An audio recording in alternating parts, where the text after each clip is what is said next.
I'm Kevin Casey. I'm a professional mixed martial arts fighter. And right now what I'm about to do is issue a warning out to all other competitors. I don't want overs. I just expect them to happen. Fatty's gonna fatty is real. He is terrible! We gotta know how many wieners are going down these dudes' throats. I want to go quick because I don't give a fuck about anything that's going to happen on Saturday. Hello, boys! We are back for another edition of the MMA Analysis podcast episode. I don't know, Brad. What do you think? 347 sound good? Yeah, that might be a little low, maybe. How many years has it been? It's been a while. Many years. We'll the say fact that we can't even remember when the show began, that says something. I mean, none of us were on it when the show began. So, but yeah, we've been doing it for a long time. So, the sweet Southern voices will not be participating this week. I understand the bluegrass needs to be cut now that we're in the spring, but I am outnumbered by Canadians this week. I mean, I guess it's just like the exchange rate. You know, you get 2 Canadians for 1 American. That's how it works. Pretty much, Jay. You're actually pretty spot on there. Yeah. So, Bradley, I guess you're first to be introduced. Lacrosse is back, right? Are you excited? Lacrosse ain't never gone anywhere. Outdoor lacrosse, though. Yeah, well, it's not really back up here. But it's back. It's back. You know, I can watch it from the comfort of my home, and just a good time. ESPN, yeah. Somehow I figured out how to get an ESPN Plus. The mainframe. Yeah, it's all working out. So, you know, the money I've made from betting lacrosse has paid for my ESPN Plus for several years. We'll say that. I'm sure. That's not really a surprise. New Sean, what do you got for me this week? Canada hockey's still bad. Edmonton Oilers are not good, right? Correct, yeah. Anything else? Edmonton Oilers are not good. Doesn't even begin to describe it, doesn't it, Sean? That's that bad? Just a dumpster fire of every kind of way. Just every. It's a mess, but it is a beautiful time of the year. We got the basketball and hockey seasons wrapping up and getting the playoff push. You got kind of tennis heating up, about to start or like about to get bigger, and then we're in the Sweet 16 almost in college basketball. Mm-hmm. And. Yeah. I watched 1.5 innings of the Jays opener today, and then remembered that baseball is terrible to watch. Yes, absolutely awful. Yeah, there's no denying that. Gotta love when you almost get no hit in the very first game. That's gonna be it's gonna be a good season for the Jays. That's for sure. Oh, Canada. Yeah. Oh, Canada, where art thou? In MMA news, I guess we have to start with it. There's this rumor that McNutty went all McNutty again. Right, New Sean? Is he retired or claiming he's retired again? What are we doing here? How many times are we gonna do this? It's wild because it looks to me like it's just kind of a power play between him and Dana. He's just saying, well, fuck you. You don't want to give me what I want, which may include a portion of the UFC ownership and stuff like that. And Dana's like, all right, we'll have fun with retirement. And then you got the old, possible sexual assault charges getting tossed in there, which I don't know how that plays into his retirement. If that might be partially why he's trying to step away for that, or if it's just another cherry on top. Hey, even if he doesn't have sexual assault charges, he's gonna have a hell of an alimony bill for the next 20 or so years. That's why he's got to keep fighting. That cocaine and babies are fucking expensive. I don't know if you've heard that. There was a list. I should find it. Let me see if I can find it. Like odds of what McGregor will do next. I would love to hear. Let me see if I can find them. WWE. Get arrested was like plus 400 or something like that. Let me see if I can find this stupid list. Oh man. I gotta love that they just put out stuff like that. Gambling's so wonderful. Oh yeah, here they are. Usually it's the British sites too that do that. This was now they've become like the MyBookie. I don't know if it's Bet Online or MyBookie putting out wild shit like this. So just for everyone's edification, fights in the WWE is plus 150 as his next move. I mean, that seems low, but okay. Return to MMA plus 300. Return to boxing plus 400. Get arrested plus 1,000. UFC commentary role plus 1,200. Actor in a movie plus 1,200. Open a bar plus 1,200. That's next thing he'll do. I just don't know how the hell they're going to grade that. How the hell are they going to grade that? Like, it's definitely not going to be WWE. No. That's not a thing that Why people are is it interested plus in. 150? I have no idea. Yeah, he'll probably do an appearance at WrestleMania, but not actually participate in a match, unless they say like hit somebody like in like a stunt as fighting in the WWE. Is he even allowed to do that under his contract? He's retired. He's retired. He has no contract. Oh, wow. He's not even officially retired because he's still fucking getting tested by USADA. So that's kind of bullshit. Connor is he's got that next level game. It's always a step ahead. Okay, of that list of stuff, how many of those do you think McGregor does in his lifetime? All. You think he'll fight in the WWE in his lifetime? I think all except for WWE. Yeah, that was the only. What about UFC? I don't think he'll do UFC commentary. Oh no, that one. Yeah, he's not doing that one either. I think it's a stone cold lock that he gets arrested again. Yeah, I mean he has too much fun and does too much stupid shit to not get arrested. Yep. That's what people with money and crazy people with money do. They get arrested. I think if I had to take my chances, I would say I would take the 10-1 odds on getting arrested as the next thing he does. I think those are the best odds, best bang for the buck. I'm pretty sure with the alcohol, he's probably already got a bar. Yeah, I know. That's the thing. Like, I'm surprised that one's even on the list. I would assume he has a bar, but how hard is it for him to open up a bar? That's a good question. It can't be very hard at all. I mean, he doesn't even have to open it. Like, someone else can just hey, do you want to just makes the appearance at the opening or something. Do you want to get $50,000 for this bar, $100,000? He's like, okay, sure. There you go. You own a bar. It's not rocket science. So we'll see what happens there. I think he'll still fight this year in the UFC. We'll just have to wait and see when that gets announced, but I'm sure it will come. Nushan, what do you got in terms of these new fight announcements? So I guess the main and co-mains have been announced for UFC 238 and 239. Kind of what everybody expected for the most part. Marlon Moraes versus Henry Cejudo for the bantamweight. I know there was some talk about maybe doing Pedro Munoz or Aljamain Sterling against Moraes, but they went with Cejudo coming off that knockout of Dillashaw, so that's a decent fight. The odds came out for it. I don't agree whatsoever and already put down a decent amount of money, and the odds have even gone against me, so I don't know what the hell people are thinking. I guess we'll see closer to that date. They're betting on Cejudo, huh? They're betting on Cejudo. Interesting. Yeah, and then the co-main is going to be a beatdown. I don't know if it'll be a beatdown. It'll be a one-sided fight. Valentina Shevchenko versus Jessica Ai. It'll be a beatdown. Opened as a 10-1 favorite. That's good stuff. And for more interesting fights, possibly, you got John Jones making his return. What is that going to be? His third fight in 4 months, 5 months, something like that. He's going to be fighting. 7 months. Yeah, that's July. Yeah. Oh yeah, I guess it's July. Yeah, fair enough. So yeah, John Jones versus Thiago Santos.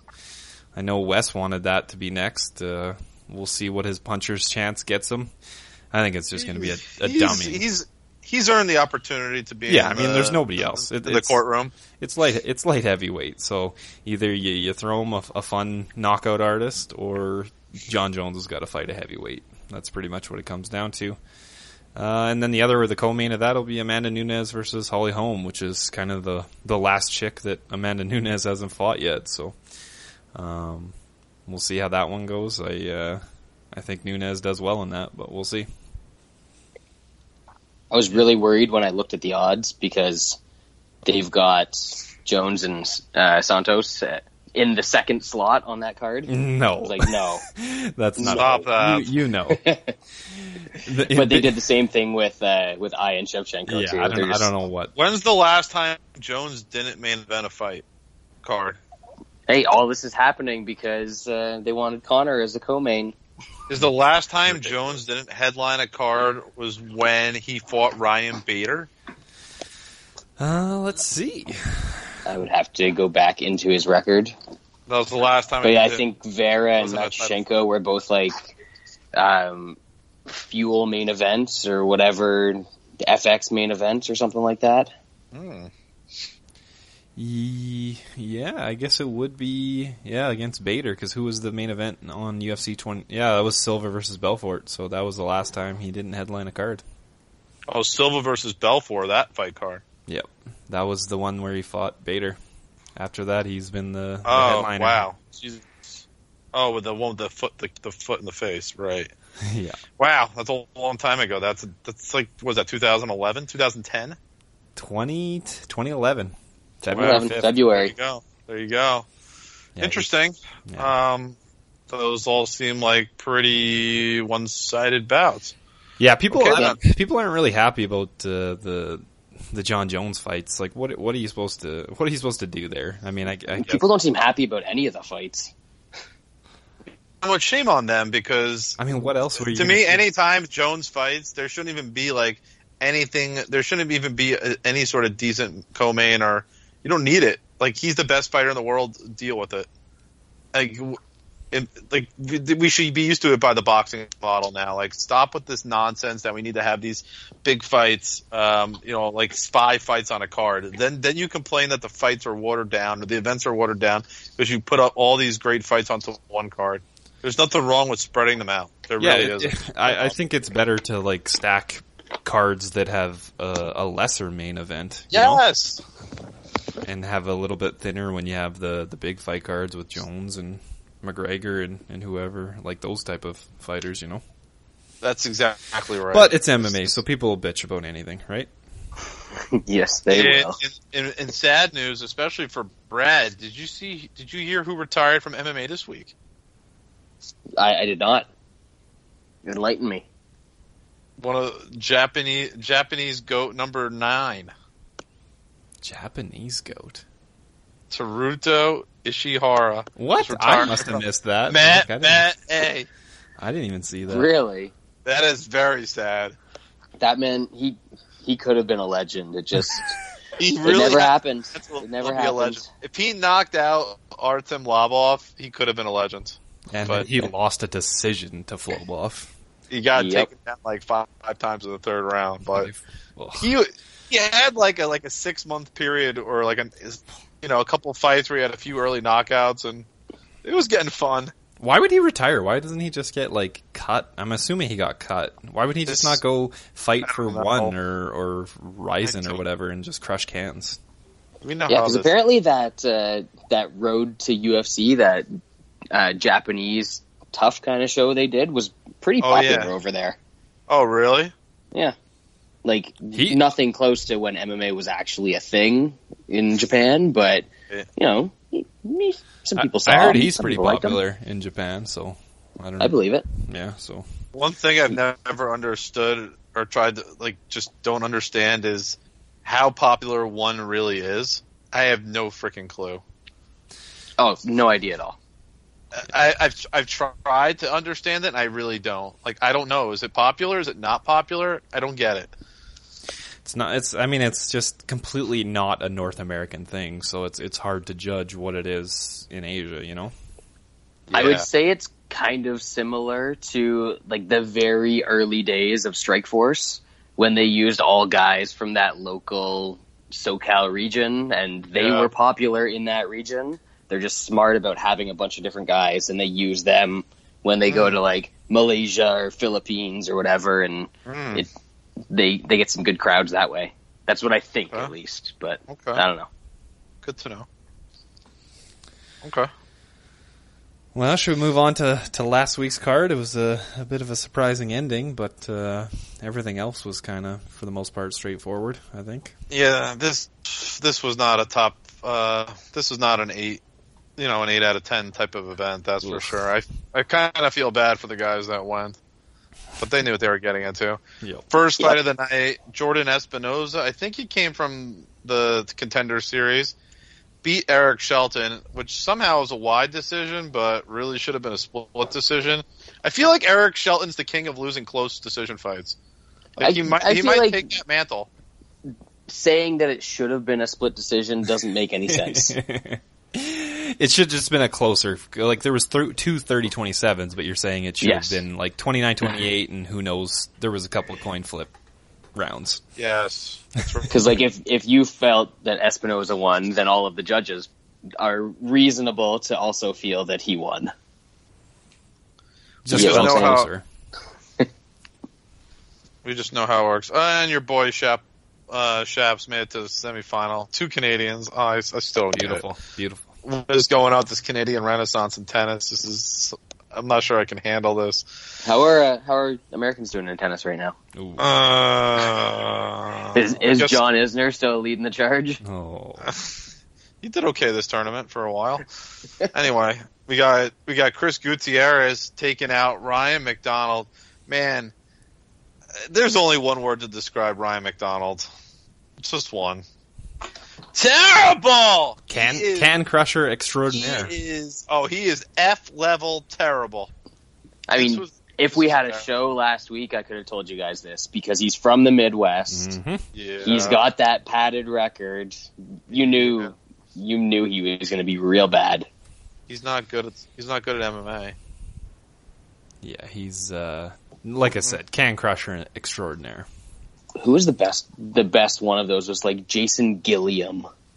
Does anybody remember that guy? I don't remember that guy. Was he like 21-0 in Midwest MMA? There were guys like that. Yeah. He was like 15-0 or something and came in and got smoked by a couple guys, then got cut and then came back. No, never came back. Just got Tony smoked. Pudding's from the Midwest as well? Probably. There seems to be a lot of can crushers coming in, and there's been a bunch that have got a shot on the Contender Series, so you kind of got to look out for those guys. It happens. I mean, it's bound to happen. They like gaudy records. I mean, I understand. Canadian GOAT number 11, pound for pound, number 11, Randa Marcos. She does well when she gets to fight fighters she dislikes with a passion, right? Mm. Is this a thing? Is this an angle? When she gets bullied? When she destroys fighters that bullied her on whatever tough house that was. Submission, first round, just destroyed Angela Hill. I mean, fine. Okay, another women's fight. Jennifer Maia beat Alexis Davis. Is she Canadian too, Brad? Alexis Davis? I feel like she is. Yeah, so Canadian women went 1-1.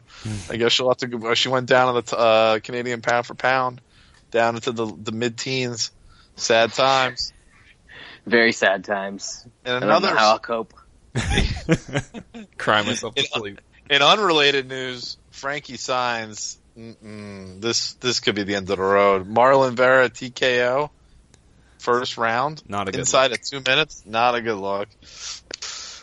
In probably one of the best fights, if not the best fight on the entire fight card, Bryce Mitchell wins a decision over a guy that I was pretty high on, Bobby Moffitt. I thought that was a good fight. Brad, did you watch this one, or you did not? This one I did not watch, no. All right, new Sean, what do you got for me? It was a good fight. I had Moffitt in a bet. I knew he's kind of a slow starter, so I thought Mitchell would be good in the first round, which he was.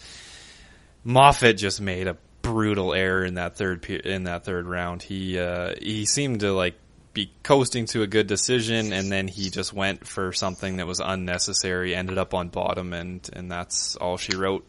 I know people are hyped on Bryce Mitchell. He is pretty damn dangerous from his back. Not bad. And he's just going to struggle against decent wrestlers, because if a guy can sprawl and brawl against him, I think his strikes are a little wild, and he does seem to gas out a bit. So he's a bit of fun and exciting, but yeah, we'll see who he goes against next. I think he might be fighting Dan Idge. They're angling for that fight, so that would be pretty fun. Yeah, that could be fun. I like that one. Next fight, this was something else. After all the hype, Maycee Barber gets dropped in the first round, but makes some real good adjustments in round 2, and then it got a little crazy.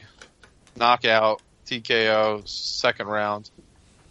Actually has power, right, Nushan? She does. She's one of the very, very few women's flyweights that do. Ever.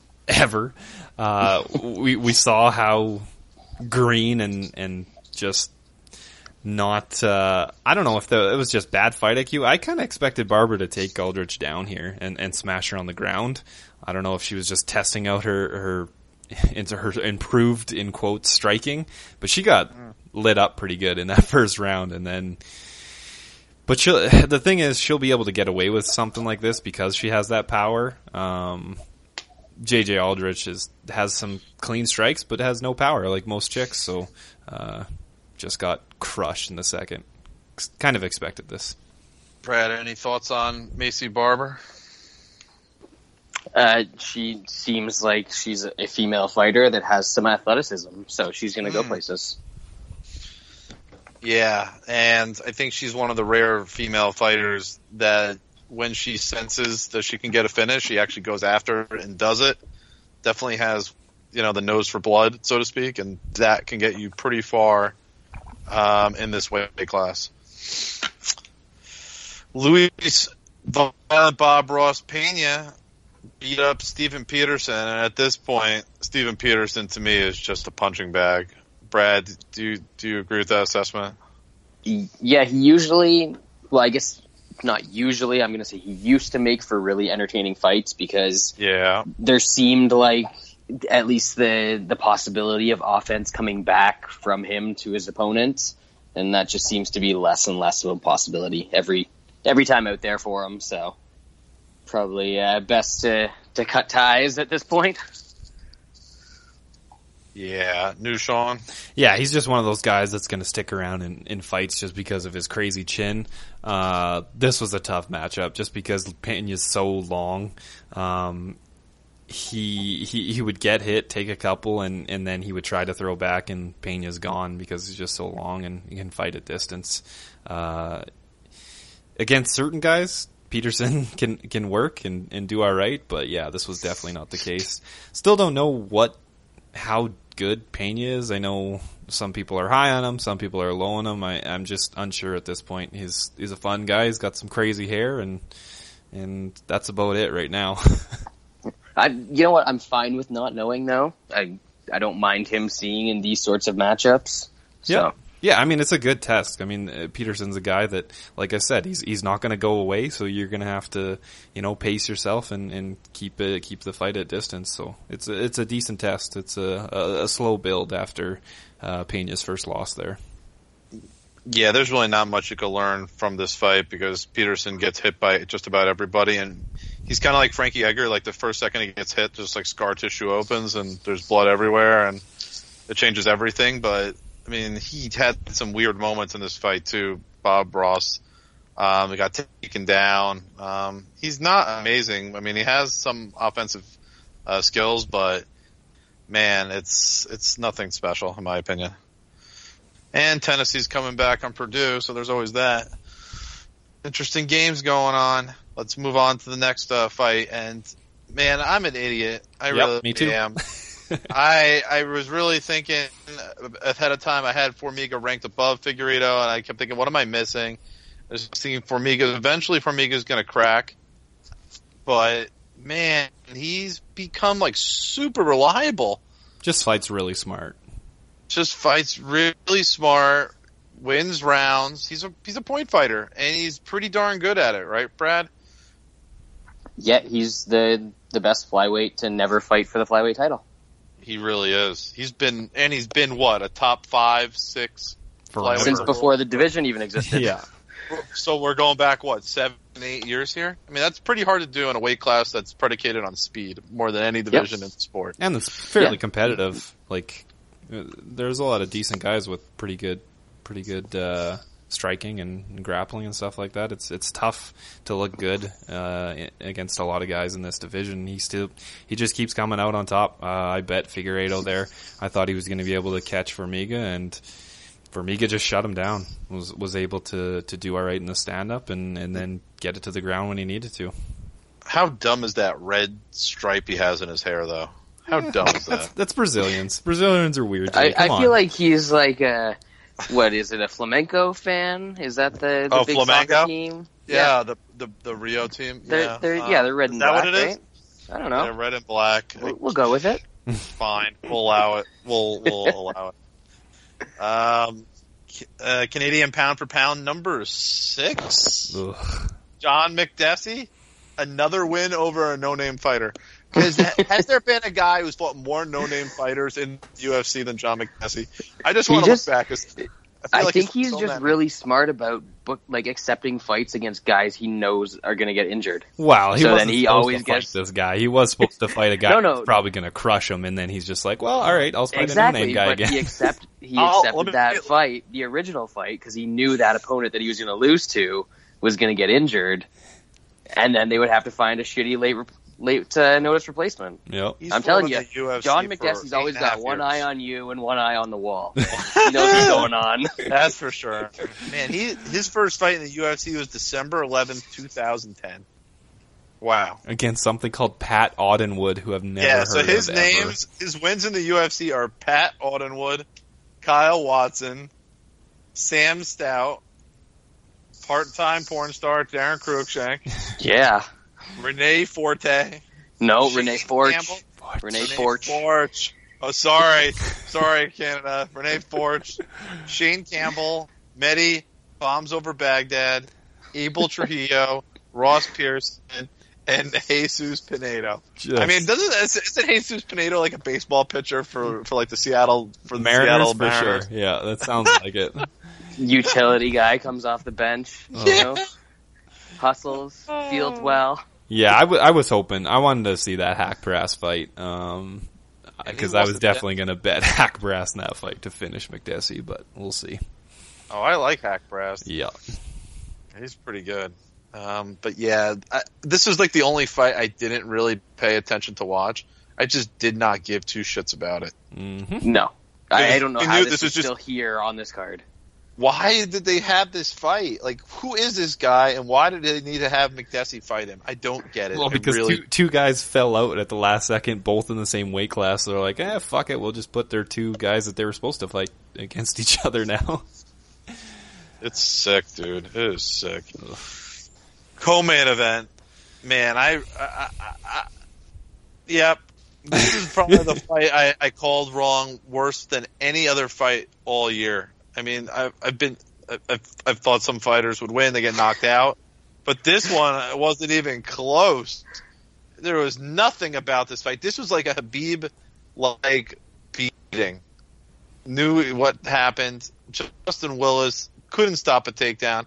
Got beat up on the ground. Got beat up everywhere. Got dropped by Curtis Blades. And I think at this point we have to come to the realization that Curtis Blades is one of the top 5 or 6 heavyweights in the world. It's hard to say he's not, right? Especially in that division. Yeah, like I don't know. I know Willis was kind of a trendy underdog pick on this. I didn't see it. I didn't bet Blades myself. I hate betting heavyweight fights just because of the unpredictability of it. But I think those people just assumed Willis was going to have good takedown defense because he trains at AKA. Yeah, that's not the case. Yep. Ask Anthony Pettis about that after training with fucking Ben Askren his entire life. Did you listen to Cormier's commentary on the fight card? No. Which I thought it was interesting because I feel, I don't know, you could just hear just the way Cormier was talking about Willis, like he doesn't really like him. One of those. I got that sense, like he wasn't being a homer at all. Yeah, to the point where you thought there's something there. Yeah, that's exactly right. I don't know if there is, but that's what it sounded like. Well, yeah, he can't wrestle, so why the fuck would you be friends with him?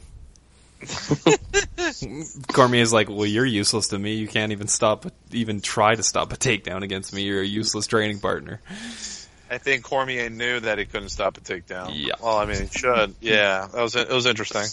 And he knows that he's told him every day how to stop the takedown, and he still can't do it. Yeah, he's just one of those disappointed dads. He's just like, man, I can give you all my knowledge in the world, and you still can't do shit.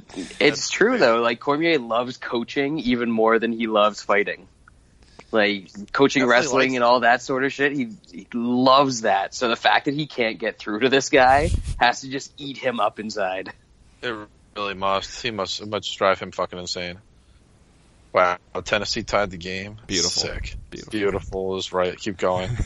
Who's winning this analysis contest? With Florida State losing. We didn't talk about the MMA Analysis basketball contest, really. We the official father-son duo, not named Lantern, tied for first. Oh shit. Let's see. Yeah. Anyway, Coach BJ and Ben are in first. Barry and Corey. Okay. So who do you guys think Blade should fight next? Derek Lewis. Man, I mean, Derek Lewis is going to be out for so long that we're not waiting for that because he just finally had knee surgery after having a torn ACL and MCL for like 8 years. But he'll be the type of guy that comes back. Oh, he's going to rush back. No rehab. Sure. Yeah. Could you do the Junior Dos Santos fight? I guess. Blades. Who did Dos Santos just fight? Why am I blanking? He beat up Derek Lewis. Yeah, so I mean, who else is Blades going to fight? I mean, he's not going to fight Ngannou. They're not going to do the Stipe fight. Stipe is just holding out forever. I don't know what the fuck he's doing. So I think the JDS fight is the fight to make. Stipe's got that volunteer firefighter money coming in. He's good, man. Yeah. And the what, Modelo? Is that who the hell he's sponsored by in the States there? Yeah. Jay would have to. That's probably very local to the Cleveland region. Maybe Wes can tell us when he goes to a Browns game or something like that. Wes and Barry. Right. Oh, then this title or the main event fight. Ugh.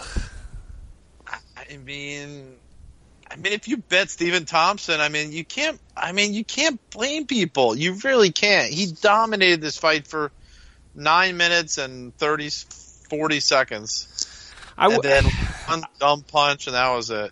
I don't know if I would go as far as dominate. He was easily winning, and I feel like Pettis was slowing down. He was getting Pettis' face. Pettis did all right in the second. He was throwing some leg kicks, trying to slow down Thompson. He did land a couple shots, but this was fairly flukish, if we can call it that.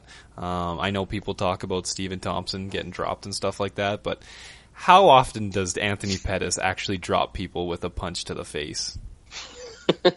Like almost never. His last TKO was against Cowboy, and that was like a body kick, right? Mm-hmm. And how many years ago was that? Like I think he dropped Ferguson, but he just does not have that good of power in his hands, and he just landed a perfect shot in a weird time. I'm sure some people are happy. They kind of hate the way Stephen Thompson fights, but this was more of a funner one of his fights. He was being somewhat aggressive and throwing a lot of shit. So this might stop guys from taking higher ranked guys taking fights against no-namers, because this is what can happen. But he's not a no-namer. Well, he's not a no-namer, but he's unranked. He's coming up. Yeah, but there's something to it. That he's a former champion, and that has there's a lot of merit to that. Plus, Wonder Boy wanted the fight because he's like, I could strike with him, and everyone just wants to wrestle me. So careful what you wish for. Wonder Boy is almost like that American kickboxing background isn't that great after all. Yeah, shock of the century. Aren't head strikes legal in karate? Karate, yeah. Only body shots. I think isn't it just point fighting? Yeah. I've seen Karate Kid a few times. Would you like? You think he's Cobra Kai? Stephen Thompson? Yeah. You think he? No. Nah. No, I don't think so. No. On the He doesn't have the killer. He doesn't have the killer instinct to be Cobra Kai. Yeah, He comes out to, but he really should come out to that's you're the best around. No one's ever going to take me down. He comes out to But everybody will. the frickin' Tenacious D song. Oh yeah, fuck. Yeah. But speaking of killer instinct, this is definitely the last time you're ever going to see Stephen Thompson even be a little bit exciting. He's going to be so cautious from now on. Yeah. He's like 36 years old, Brad. How many times is he going to fight anyway? I don't know. But it's going to be boring as sin. It's true. Yeah, it is. You know what's not going to be boring as sin is the UFC on ESPN 2 card, which when I first saw it, I was like, But then the more you look at it, this is going to be a pretty entertaining card, I have a feeling. First bout up in the city of brotherly love in Philadelphia. Mark De La Rosa, Alex Perez, Brad. Let's start with you. What do you think about that one? I think that this is happening at bantamweight because the UFC hates flyweights for some reason. Yeah, at least it's not a flyweight coming up to fight a bantamweight and getting put at some stupid disadvantage just because Dana White hates them. But Mark De La Rosa, a really good sub game. But I think he's just going to fold under the pressure of Alex Perez. Like, people forget about this, but De La Rosa on the regional scene was a guy who literally just, he came, he weighed in, and then just no-showed on the day of a fight. I think it was for Legacy. I want to say Legacy. So this is a guy who's this much of a flake. So I think you get a dude like Alex Perez who's going to come out and just throw offense at you constantly. I expect De La Rosa to fold here for sure. Yeah, we call those haze. So we throw some haze.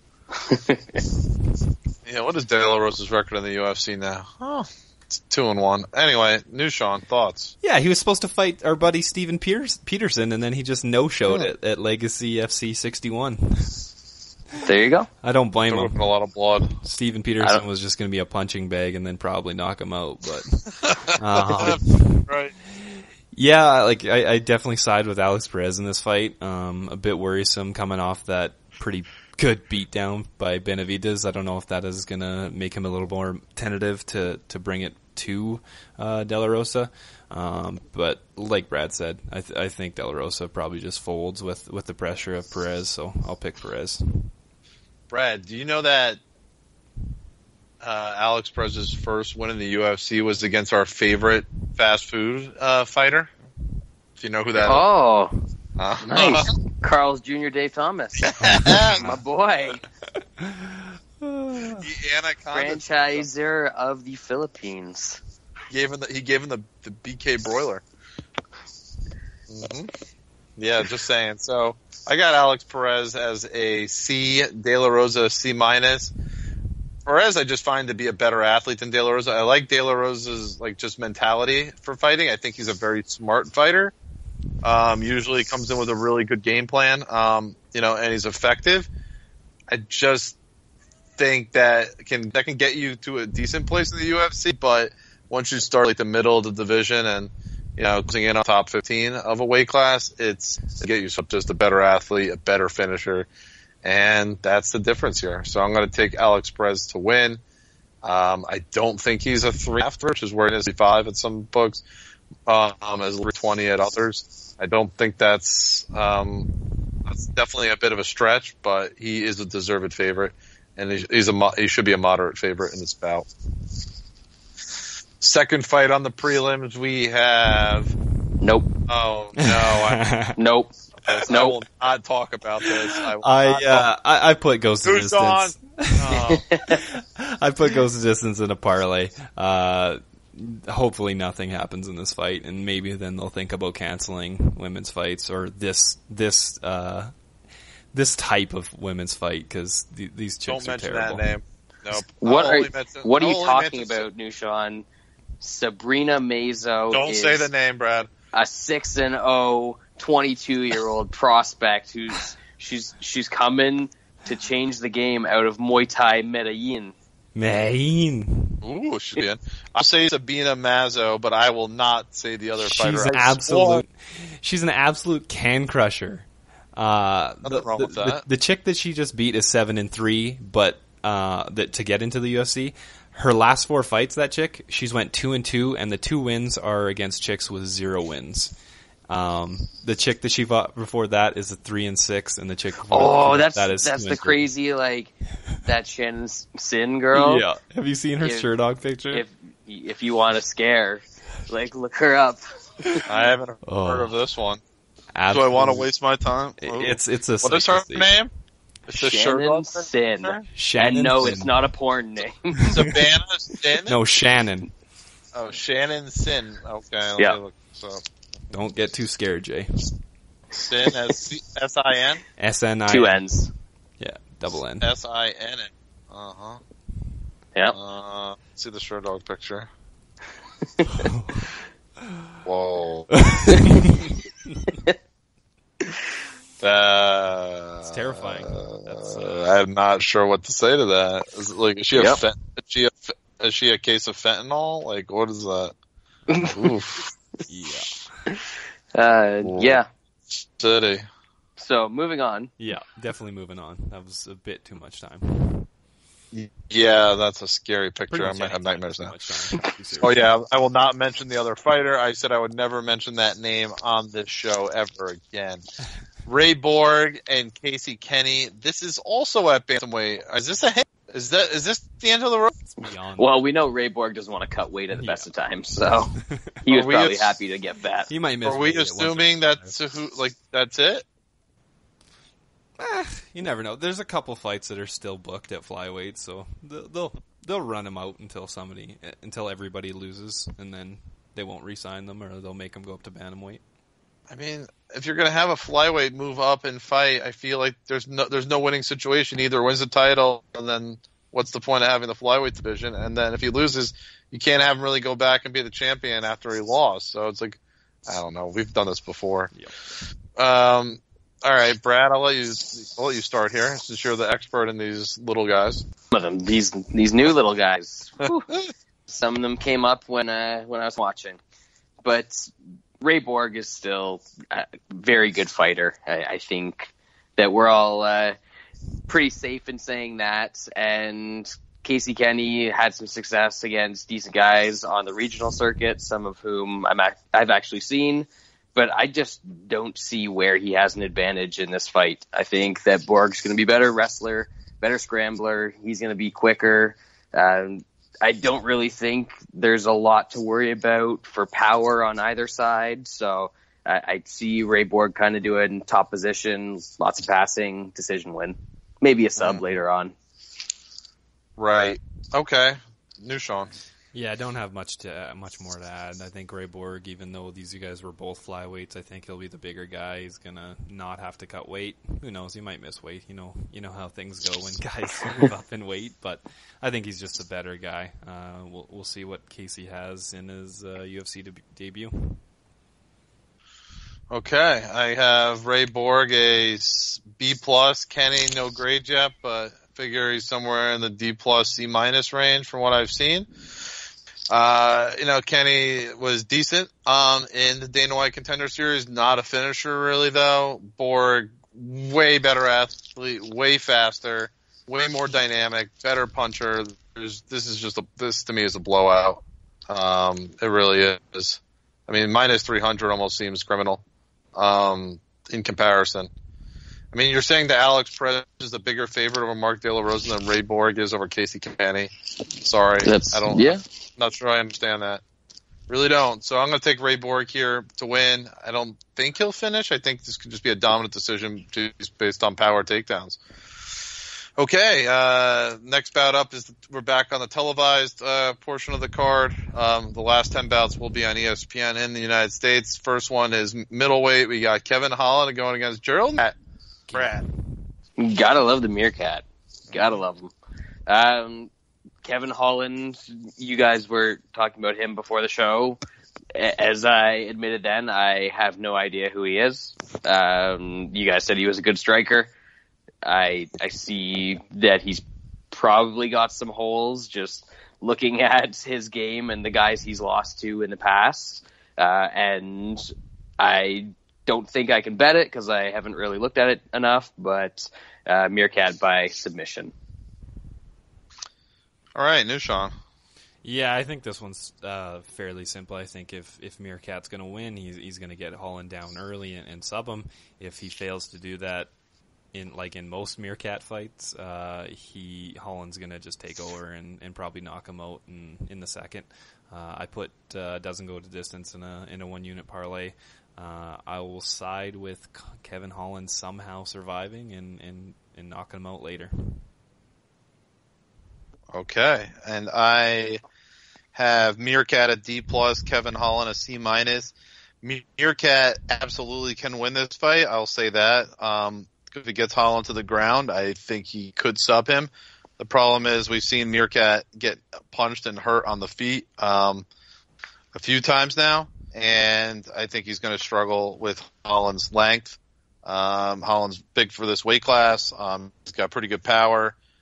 Good athlete. I think he'll probably finish Meerkat on the feet. I think Nushan had that doesn't go the distance prop. I think that's a good one because Meerkat's only way to win is the sub, and Holland could I think there's a pretty good opportunity to knock out Meerkat. So I think that's a pretty good parlay leg. Next fight up should be a pretty close competitive one. Enrique Barzola and Kevin Aguilar. I feel like there's a LFA theme to this card, huh, Brad? Yeah, where is this one? Where's it going down? Philly. So it's not okay. Make any sense at all? You think it would be like? Yeah, you think it would be like Oklahoma way CFFC guys like that? Yeah, that's a good point. But there is a lot of LFA guys on this one. It seems. Yeah, I don't have a great read on this one. I know that Barzola is way better than the guy he was back in the tough Latin America days. And I think Aguilar's been underrated because he got clipped by Leonard Garcia on the regional scene and didn't make it to the UFC originally when he was supposed to. I kind of just side with Aguilar having a bit more well-rounded skill here, even though Barzola is probably the better athlete of these two guys. I think Aguilar's going to pull it out, probably decision. Okay, Nushan. Aguilar arguably lost his fight on the Contender Series. It was a fairly dreadful fight that I think Joey Gomez kind of eked out, but he was lucky enough to get the win. He was kind of long overdue to finally get to the UFC, but once he did, he had a fight with Rick Glenn, who's a somewhat well-rounded guy, and he was able to fairly easily beat him. So I think he is, like Brad said, a bit underrated here. Barzola has made steps. I know I was definitely one of the guys that shit all over tough Latin America, and there is a couple of guys that have come out that are somewhat decent. So I think it's a close fight. Barzola is definitely getting a lot of love on Twitter. That's definitely scaring me away from him. But I'm not really liking Kevin Aguilar too much as pretty much a pick 'em. So I'll pick Aguilar to win, but no bet there for me. I have Aguilar a C, Barzola a C-. I don't think Aguilar has gotten the credit he deserves. He came in with a pretty good hype. Had a little bit of UFC jitters in his debut, but he's a tough fighter. Pretty well rounded. I'd say even more brother than Barzola, who I think, has benefited from a pretty poor striking overall in the UFC. Or just a pretty poor, I'm not really sure, just piss poor opponents in my opinion.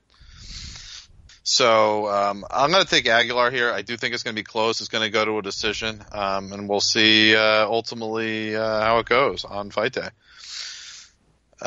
Two name fighters, though, moving up. We got good old Des Green taking on Ross Pearson. Brad. This is just a weird matchup at this point. It's a close fight, I think, than the line indicates. Really have any in betting Ross Pearson because he's going to stand around and jump around and punch air, and Des Green's going to throw a big overhand right every 30 seconds. and then they'll grapple a bit, and Green will probably get takedowns, but I don't think it'll be that easy for him. And then he's Des Green, so he's going to gas, and you know how his fights go. So I don't have any interest in betting this, but I think Green pulls it out. Nushan. When you look at Ross Pearson's record in his last, say 7 fights, he's lost to a bunch of good fighters, somewhat good. I mean, Mac Desi is pretty meh, but hey, number 6 pound for pound Canada. True, very true. And the only guy he's beat is Maruto Hirota. So, and how he's looked in those fights is just not good. I think he's kind of beyond washed at this point. Des Green did probably beat Tysonov in that fight, his last fight. I think Tysonov was pretty lucky. I think I was very lucky. I think I parlayed Tysonov in a bunch of bets. So he's definitely in a lot better shape than Ross Pearson at this point in his career. But like Brad said, minus 450 at this point is wild. Plus 360 still not high enough on Ross Pearson to have my money in 2019. I think Desmond Green just outpoints and wrestles when he needs to and wins a fairly boring decision. Okay. I have where the heck? Oh, C- for Des Green, D+ for Pearson. I just feel Pearson is old and aging, and Green is getting older, but not aging as fast. I mean, we're all aging. Yeah, but not as much as Ross Pearson, I feel. Des Green definitely quicker.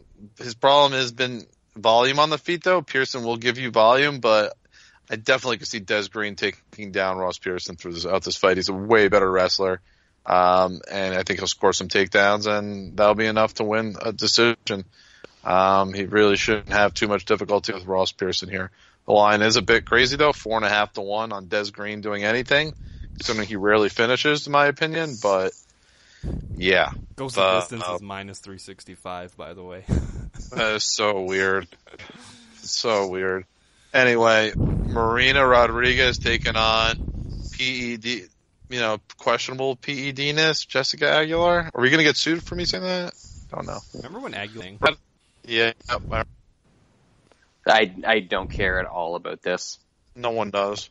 Yeah. Goes the distance. I don't even have anything witty to say. Because she really lose? Who cares? Really? Valid. I mean, I don't think she's anything good, anything decent, but Aguilar's so washed beyond means that Rodriguez probably wins a decision. And yeah, put the ghost decision in a parlay to make it somewhat interesting. Speaking of Jag, remember the show Jag? Shit. Catherine Bell was hot. Yeah, she was. Still is. Yeah. That's all I got on this fight. Fine. All right. Okay, Nushan? No, that's all I have. Goes this. That's it? Okay. Yeah. All right. No, yeah, I got Aguilar at D, Rodriguez a C-. I still think Aguilar is really old and never the same fighter since she was doing World Series of Fight. I'll take that to the bank, and I will pick against Aguilar until proven otherwise. A way better fight coming up. This isn't saying much. Shaman Moraes, Sodik, Youssef, Brad. I know you probably have an opinion on this one. This should be good. Yeah. Before I get to that, though, how little sense does how this card is structured make? Very little. So you've got 2 of the first 3 fights are good fights that I want to watch, and then there's a bunch of prelims that absolutely suck and will kill my interest. And then I have to get re-interested for the main card. Yeah, why have a preliminary card and a main card on ESPN, and then I still don't get that if it's on the same channel. I know we had this thing in the Fox days too. It never made sense to me. It's too much. Yeah, but if you want to have a reason for people to sign up for ESPN Plus, you put a fight down there. I guess okay, but yeah, I don't get the structure of the preliminary card. You could have easily had Holland and Meerkat like headline the prelim card or Pearson and Des Green. That doesn't make any sense. Unless it's just ESPN, they just want like more female. I'm not even gonna come up with theories there. All right, break down the fight. Sodiq Yusuff is fun. He does fun things, and Shaman Rice is a good striker. And it just depends on, is Sodiq Yusuff going to be explosive enough and athletic enough to get in there and land a shot before the slightly less explosive and athletic Shaman Rice. And I think he will. I think he'll find a hole somewhere. Might not be right away, like we've seen from him a couple times, but I think he'll get there. Okay. Nushan. Shaman Rice is definitely going to have to watch his butthole because Yusuf's been training with the team Rape Irvin, and so you got to watch that technique. He's going to be checking the oil with the. Does he get a pass for a little while because he's from Nigeria, though? He doesn't know that he doesn't know any better, is what you're trying to say? Yeah. I guess you can make that argument. Okay. No pass. I'm going to use it for I'm going to use it for this fight, and to justify not changing my pick or cheering against him, and we'll see next fight. We'll reevaluate. So I was kind of looking to fade Yusuff in this fight. Team Rape Irvin is definitely a case for that, but he's also been a bit of a can crusher. But watching those fights against those shittier guys, he definitely shows some really solid things. He's a very good striker.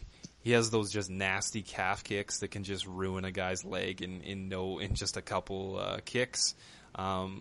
His cardio actually isn't bad. He's gone longer in some fights and doesn't seem... He slows down a bit, but it's nothing too crazy. This is going to be a fun fight. Shaman Rice I think is kind of always underrated. He's just a really good striker. Has some pretty big power. He was able to drop Julio Arce multiple times in that fight. Has some other vicious KOs in his career. I think it's going to be a really fun one. I played Doesn't Go the Distance. I got 2 units on that. I got minus 114 on that. I think either way, Yusuf's going to bring it and be able to finish Moraes for the first time in his career by TKO, or Usyk might get caught. He has been TKO'd. It was a bit of a weird TKO. The guy kind of arm dragged him and slammed his head into the ground, and he was kind of dead after that. Before that happened, he did get actually cleanly dropped, so he definitely can get hit. So I think it's gonna be a fun one. I'll side with Moraes as he is anti-rape. That's pretty understandable. But I have both these fighters to see. I think this will be a good competitive fight. I do think that Yusuff ultimately is a better striker. Moraes, definitely I think is a bit of a better grappler, but I'd like to see more of Yusuff before I put my money on this. I did like what I saw in the Contender Series. I liked his first fight in the UFC. But I'm not confident in this one. But I do think it's one of the best fights on the card, and I think both guys are, trending towards the top 15 of this division. Not as competitive a fight coming up. We got Bear Jew, not Lance Fishel, but Paul Craig taking on Kennedy, not your brother. That's what we're going with, eh? Did you know that Kennedy and I are related? There's no way. No. You look at him. That he's got that Ukrainian. He's got that Ukrainian part of him. I'm telling you. Okay. Yeah, we're relatives. Uh-huh. Relatives in Dallas. He's in Dallas, Texas. That's cool. Yeah, I call him. I call him up. I'm like, hey, Kenny Nezchuk. Kenny Nunchucks. There you go. Nunchuck City. All right, Brad.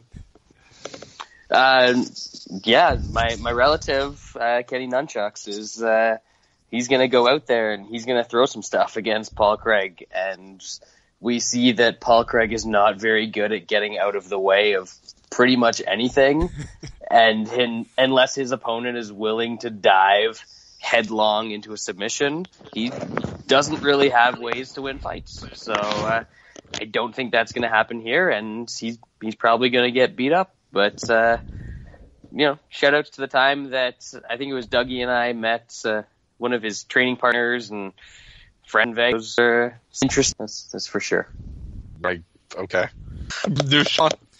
Yeah, Kenny Nunchucks is definitely in the can crushing. He's definitely one of these guys that's crushed a lot of cans. I don't think it matters in this fight just because of how bad the Bear Jew is.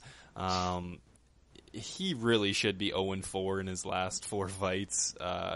Pretty much got crushed in all of them. Threw up a Hail Mary in the Ankalaev fight. This is definitely I think a good fight for old Kenny.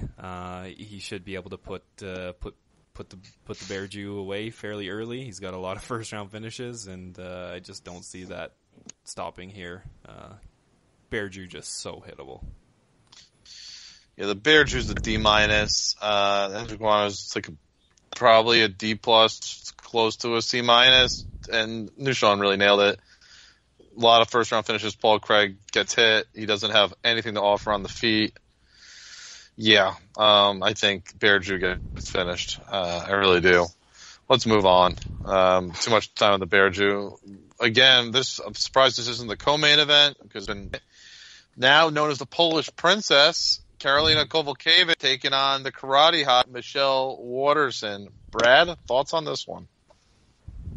It's actually a pretty decent women's fight, so you guys can't claim that we're just against them all, just the shitty ones, which is most of them.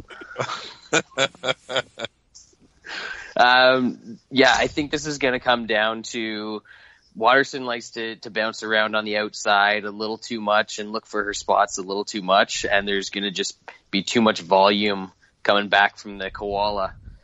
So she's going to walk her down. She's going to get hit from some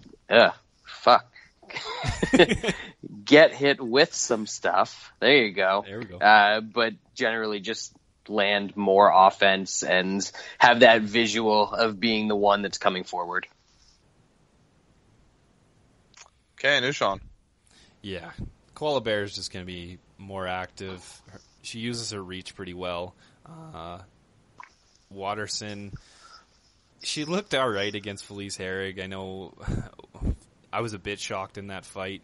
Herrig has made a lot of improvements, but she kind of came up short in that fight. Waterson just still undersized at this weight class. She really is an atom weight. I think Koala Bear will do enough here, and this is obviously going to decision. So that's the third leg in the triple trifecta women's overs. Just one unit. I got it. Plus 129 for everyone. There you go. I got Kowalkiewicz a B, Waterson a C+. I mean, I think there's some advantages for Waterson on the ground, for certain, if she can get it there, but I don't think she will. I think Kowalkiewicz keeps this at distance and just out-peppers her on the feet. Just a better volume striker. I think that is the difference in this bout. I really do. It's a pretty simple fight to call. Kowalkiewicz decision. Josh Emmett and Michael Johnson. Brad. You know what happened last fight? Just completely... You had a brain freeze or a stroke? Yeah. No, I was going through and I was closing all the tabs I didn't need anymore on my laptop, and I got to the one with the picture of Shannon Sin. Oh, God. And it just... it just melted my brain. That'll freeze your brain. I can't blame you. No. Yeah. Michael Johnson, Josh Emmett, actually... It's so weird that Josh Emmett is just kind of default considered a top-ish fighter because he landed a punch once. But yep. Sure, we'll go with it, I guess. And especially with him talking about how he's feeling after the Stevens fight, I've just got to favor Johnson here a little bit more. He's the more technical guy. Yeah, he does get hit a little too much, and wrestling can be an issue, but I just see Emmett being too tentative in this one. Plus, Team Alpha MMA. Yeah. Team Alpha MMA. All right, new Sean. I think Michael Johnson is beyond washed at this point. At this weight class, he seems to have pretty much no power. And like Brad said, he gets hit a lot. Probably lost the Andre Philly fight. Didn't look great against Floboff. That's not a good look when you're mediocre against Floboff. So I was definitely looking to possibly play Emmett. But he's fighting for Team Alpha Male, and they're pretty much like on an 0-15 streak. That fight camp is a bit of a dumpster fire right now with whatever Faber's doing, and then add what Emmett has been through in the last year. Says he still can't feel his gums on the one side of his face after Jeremy Stevens tried to cave it in with elbows. So definitely cannot trust Josh Emmett in this spot. Who knows? Maybe he just melts as soon as Michael Johnson just touches that cheekbone that got dismantled. I'll pick Josh Emmett just because I think I think just Michael Johnson's so washed. This is just a straight fade, but I can't have money on either of these guys. I think it's just to me a strictly striking bout, and Emmett should be a tiny bit better.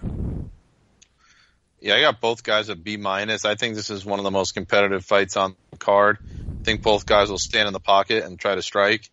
It should be really interesting, and it's going to be whose chin lasts longer. So I think that's really what it comes down to. And quite honestly, I'm leaning towards Michael Johnson, but I'm really not sure. This should be interesting.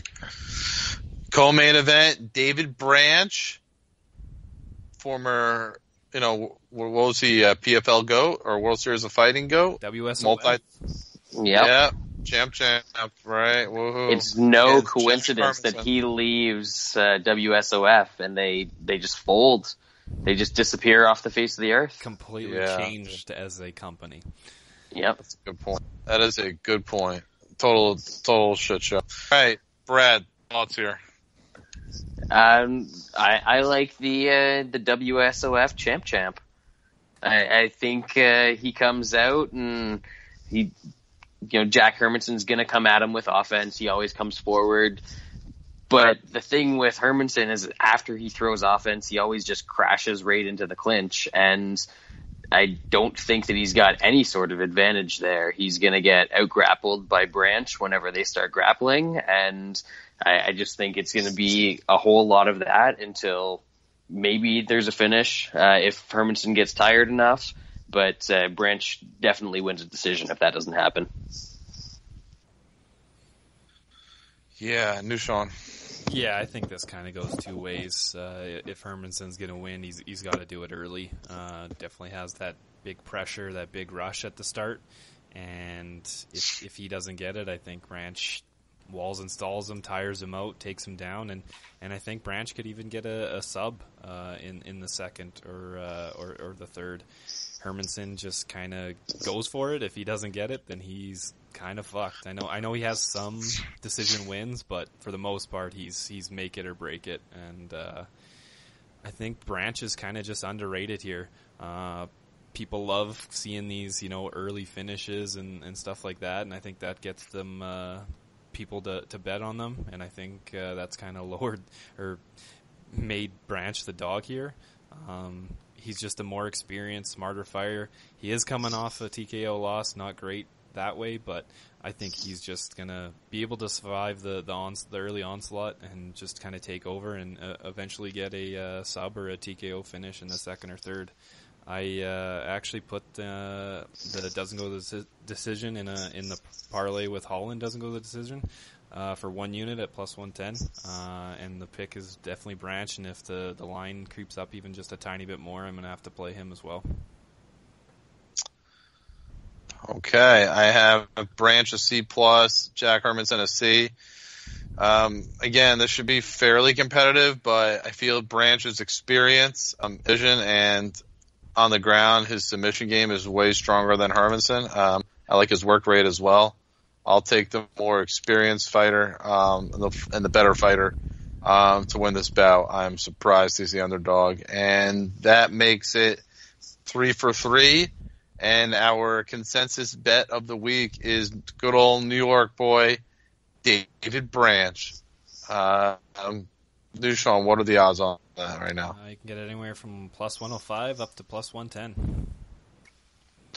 Okay, plus 110 it is. Main event time. We got Edson Barboza and Justin Gaethje. A city of brotherly love. The city of Rocky. They are getting what is the MMA equivalent of Rocky. Justin Gaethje. This should be a doozy, right, Brad? Yeah, I don't even have a real definitive breakdown for this fight because it's just going to be absolute chaos. But I think the type of chaos is going to favor Gaethje a bit because I think he's going to smother some of Barboza's kicking game. And somehow, even when he's in tight like that, he can still get his own kicks off, which is really impressive. And I think he's just going to win the boxing match / brawl that this one's going to be. So I side with Gaethje, but really if Barboza comes out and melts him with some ridiculous, sonic boom kick, then I could see that happening. It's plausible. New Sean. There used to be these fight of the night props. I don't know if they've been out lately. I haven't been really looking for those, but I feel like if they still had that, this one would probably be even money or maybe some juice because this is going to be insane. I think the only way that doesn't cash is if someone gets just slicked, knocked out within like 10 seconds. Other than that, this is going to be a war for however long it lasts. I know people think that Gaethje's pressure is just going to be too much for Barboza. I think that will shut down a bit of Barboza's offense. Gaethje he does take a bunch of punches to be able to get in tight like that, and Barboza has looked damn sharp. Even in his losses, when he's got beaten down, when he gets back up to his feet, he's still throwing heat, even when just after being mauled for rounds and rounds and rounds. So Gaethje's going to have to be on point at all times, even if he's cracking and beating down Barboza. Wild fight. I really don't know who's going to win. I think I have to give Gaethje the side. His offense is insane. It's just that chin is always scary to bet on. He's been hit so much in his career, and it stood up until the point where Eddie Alvarez and Dustin Poirier come along. But it's going to be a fun fight. The pick's Gaethje. I can't bet it. I haven't found a way to put my money on this fight, but I think I might just have to sit back and enjoy just absolute violence. Yeah, I got Gaethje a B+ and Edson Barboza a B. I'm like Brad. I think the pressure of Gaethje is going to be the real difference in this bout. Barboza's always been better, really at his best when he's able to strike from range with his leg kicks. Gaethje doesn't allow anyone really to fight from range. He wants to fight in a phone booth and, those kind of like haymaker uppercuts and, the leg kicks from very close range that he employs. It's very, that's just who he is. Everything's at close range, and Barboza's not going to be given the space to get off. That's just the difference in this bout. And at range, or rather, within those confined spaces, that's Justin Gaethje's world, and I don't really see Barboza being able to counteract that. So, I'm going to take Justin Gaethje to win this bout, and it should be exciting for as long as it lasts. I find it very, very, very, very hard to believe it goes 5 rounds, though. I'm going to say Justin Gaethje in round 3. I think for the sake of both guys' brains, it definitely should not go 5 rounds. Let's hope not, Jesus. Yeah, let's hope not. I agree. That would be disastrous, I think. All right, and that does it for this week's MMA Analysis podcast.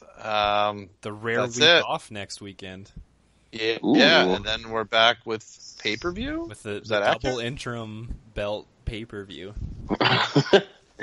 Oh, man. Whatever. Well, yeah. I don't really care that they're got belts on them. I'm just happy that they're fun fights. Yep. Mm-hmm. They're fun. Should be good. All right. Enjoy the fights, and we'll be back in 2 weeks.